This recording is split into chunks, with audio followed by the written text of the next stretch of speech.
بسم اللہ الرحمن الرحیم۔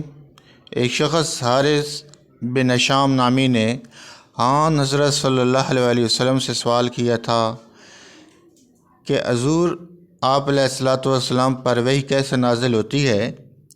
آپ علیہ الصلوۃ والسلام نے فرمایا، وحی نازل ہوتے وقت کبھی مجھ کو گھنٹی کی سی آواز محسوس ہوتی ہے اور وحی کی یہ کیفیت مجھ پر بہت شاق گزرتی ہے۔ جب یہ کیفیت ختم ہوتی ہے تو میرے دل و دماغ پر اس فرشتے کے ذریعے نازل شدہ وحی محفوظ ہو جاتی ہے، اور کسی وقت ایسا بھی ہوتا ہے کہ فرشتہ بشکل انسانی میرے پاس آتا ہے اور مجھ سے کلام کرتا ہے، بس میں اس کا کہا ہوا یاد رکھ لیتا ہوں۔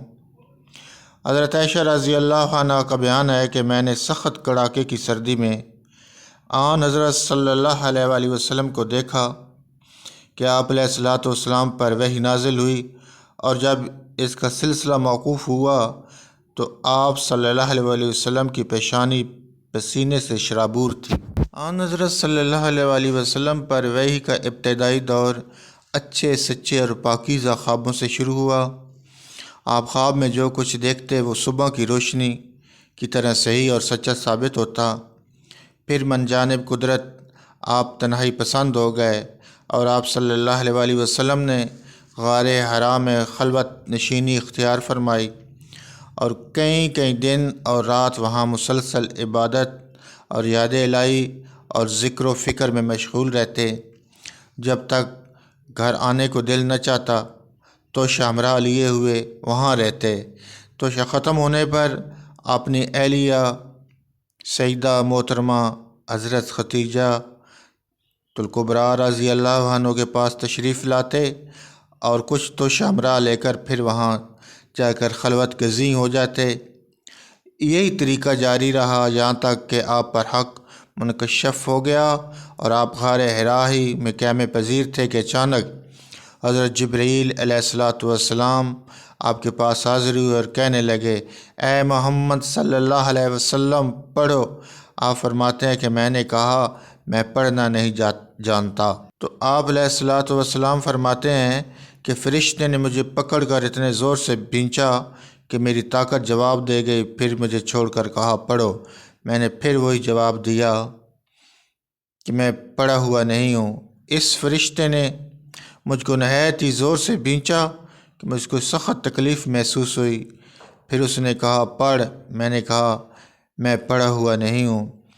فرشتے نے تیسری بار مجھ کو پکڑا، تیسری مرتبہ پھر مجھ کو بھینچا، پھر مجھے چھوڑ دیا اور کہنے لگا کہ پڑھو۔ اپنے رب کے نام کی مدد سے جس نے پیدا کیا، انسان کو خون کی پھٹکی سے بنایا، پڑھو، اور آپ کا رب بہت ہی مہربانیاں کرنے والا ہے۔ بس یہی آیتیں حضرت جبرائیل علیہ الصلوۃ والسلام سے سن کر اس حال میں غار حرا سے واپس ہوئے کہ آپ کا دل اس انوکھے واقعہ سے کانپ رہا تھا۔ آپ حضرت خدیجہ رضی اللہ عنہ کے ہاں تشریف لائے اور فرمایا مجھے کمبل اڑا دو۔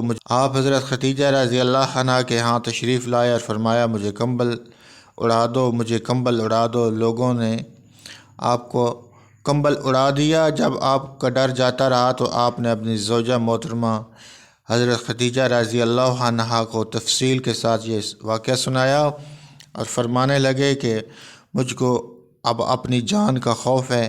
آپ کی اہلیہ محترمہ حضرت خدیجہ الکبریٰ رضی اللہ عنہ نے آپ کی ڈھارس بندھائی اور کہا، آپ کا خیال صحیح نہیں ہے، خدا کی قسم آپ کو اللہ کبھی رسوا نہیں کرے گا۔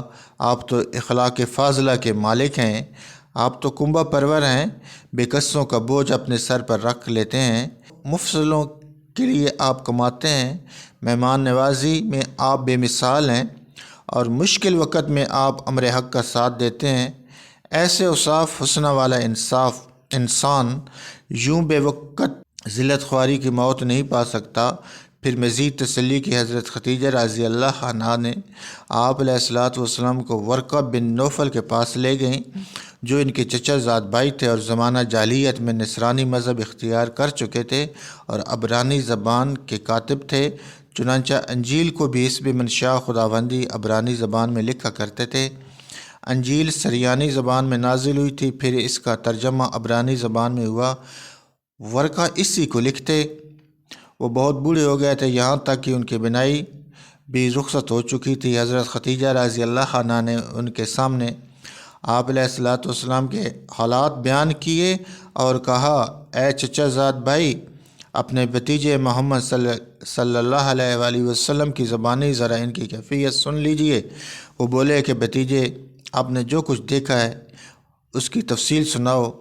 چنانچہ آپ صلی اللہ علیہ وسلم نے از اول تا آخر پورا واقعہ سنایا، جسے سن کر ورقہ بے اختیار ہو کر بول اٹھے کہ یہ تو وہی ناموس معزز رازدان فرشتہ ہے جسے اللہ نے حضرت موسیٰ علیہ الصلوۃ والسلام پر وحی دے کر بھیجا تھا۔